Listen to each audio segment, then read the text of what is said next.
Hi, this is Tisch Aitken, and it is Thursday, July 28th, 2022, and this is an astrological update. If you could please subscribe, I would really appreciate it. I've been having a lot of technical difficulty. I'm not going to get into it today, but I'm trying to fix it, and just a lot of stress we're all feeling. This has been a really, really tough time, and very strong Uranian energy, which can raise your consciousness on the highest form, the higher form.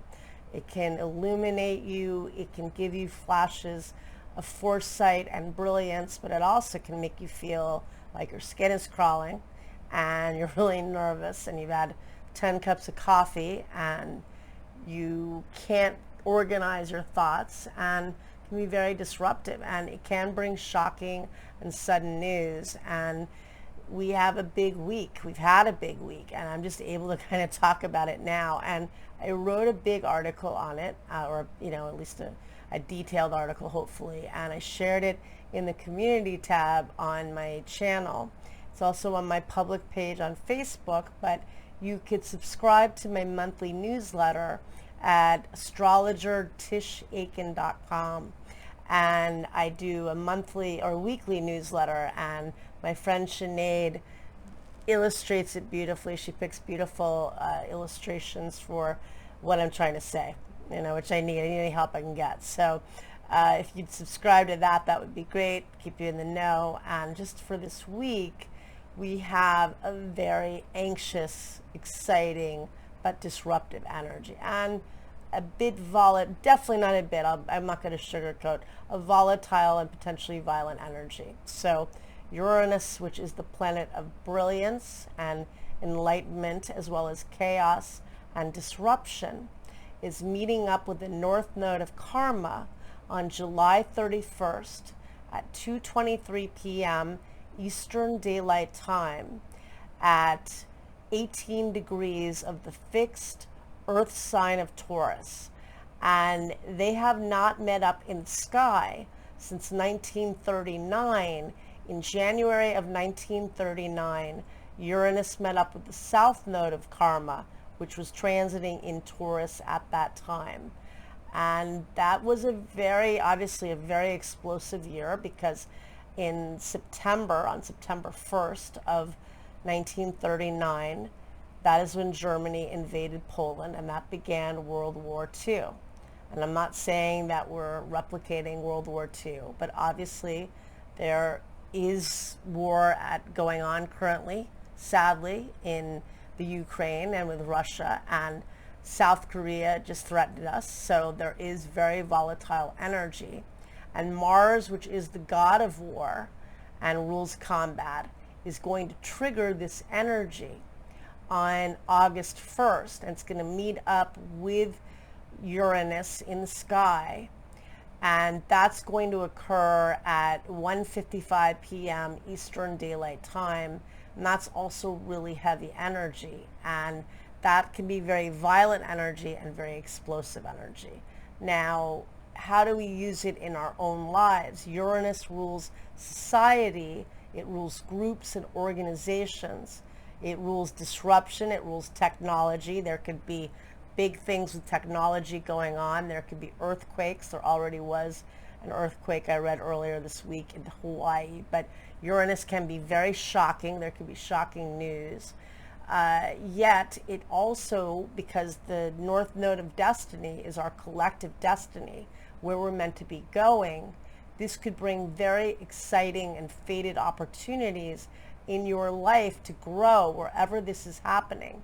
And you can look up your chart on astro.com or astroreadings.com, Cafe Astrology. You can get a reading with me, whatever you want to do. But there are a lot of sites on there. If you know the time of birth, look at where Taurus lies in your chart, 18 degrees of the fixed sign of Taurus. That is where this very unusual pairing, Uranus and the North Node. Uranus takes 84 years to transit. They have not met up since 1939. And then Mars triggering it, Mars meets up with Uranus every 2 years. So there's an explosive energy. There's a breakthrough energy. It can maybe help you to find courage to break through from things that are stifling you. And there's a fiery and hurt and wounded and angry energy because Chiron, which is the wounded healer, retrograded last week at 16 degrees and 26 minutes of the Cardinal fire sign of Aries. And that emphasized the pain we all feel within on a deep level. Eris, the goddess of discord, retrograded at 25 degrees of the Cardinal Earth sign. Air, fire, what am I doing? I might as well go through the band Earth, Wind, and Fire of the fire sign of Aries. And that happened on Thursday the 21st.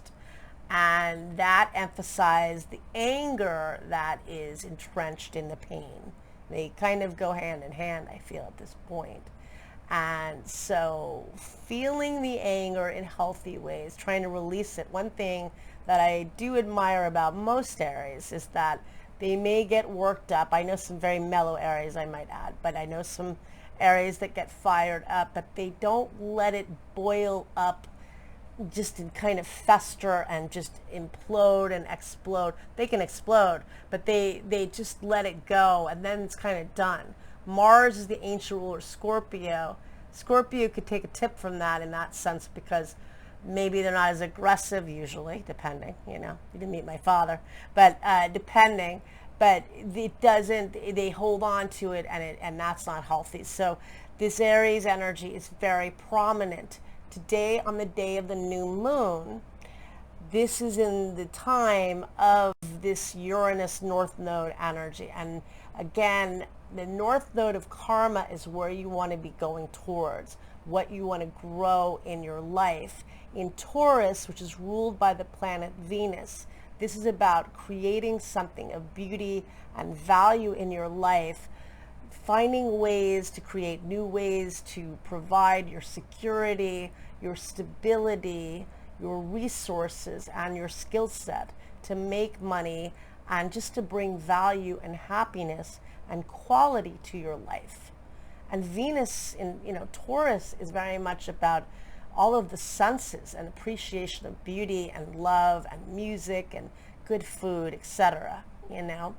And so with that, we want to at least address that we've got to find happiness and beauty in a very, very volatile time, and that there are aspects that are precarious and combative and can cause accidents as well, and we all are experiencing it.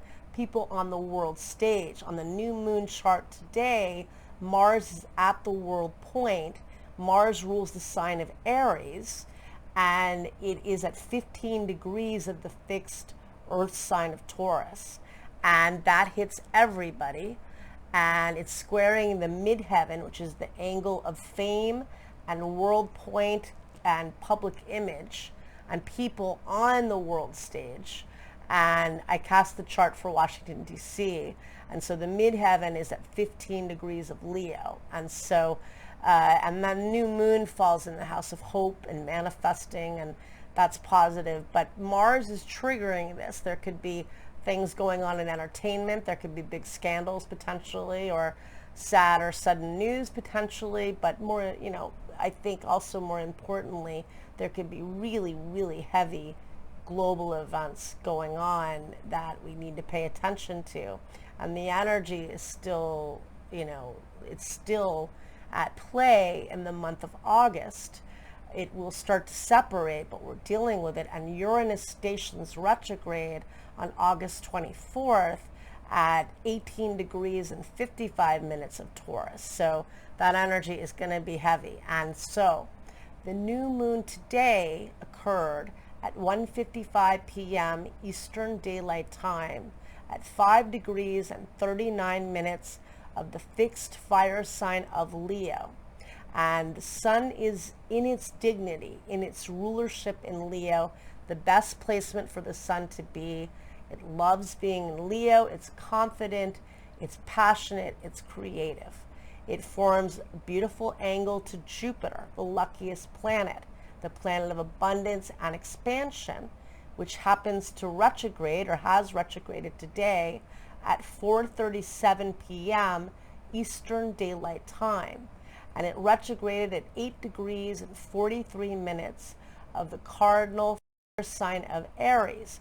We felt the buildup 5 days before, we feel it 5 after, and you can bet that this is amplifying this Uranian, unpredictable, chaotic, exciting, brilliant energy.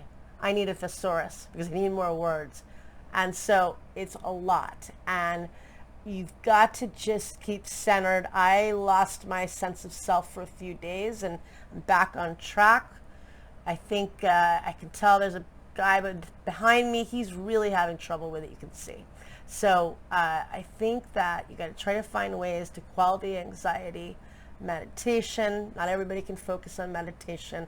A lot of times when you need it the most, it's the most challenging. If you're able, if you chant, if you sing, if you play music in some way, that's helpful. You know, if you just talking to friends and raising the vibe, however it is. But you know, there is combative energy, so be careful with friends. Uranus rules friends and groups.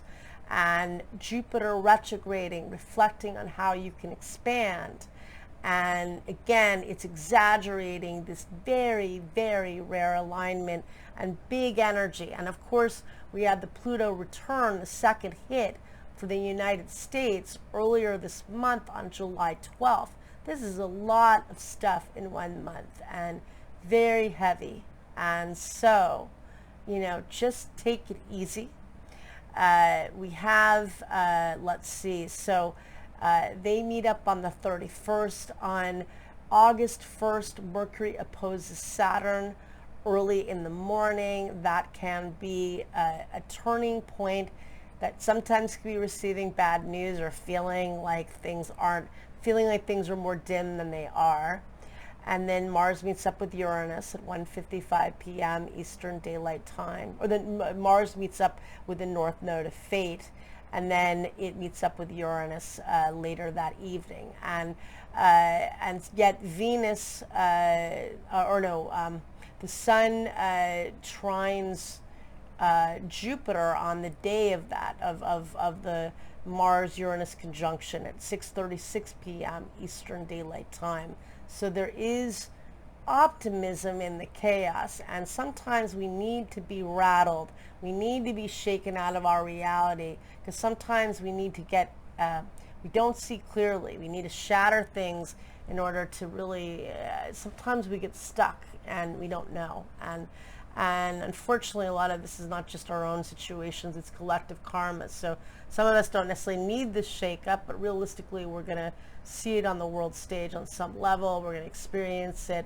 But there is so much ingenuity and innovation. Make sure to reflect today on how you want to expand your goals in life. Leo rules the heart. You want to figure out what makes you happy, what brings you love and joy in your life. Set intentions. I shared the article in the community section, and I talked about the law of abundance. The new moon officially passed, but the energy is still very prominent today and tomorrow, and even if you got to do it another day, it's nice to do it on the day of it. Some astrologers like doing it on the day before. I like to do it on the day of, but lately I haven't been able to do that at the exact time. But set your intentions, focus on what brings you happiness, and I wish you a lot of luck. And I will be uploading more of the monthly videos, and I have 4 more left, and so wish me luck. And thank you, and take care.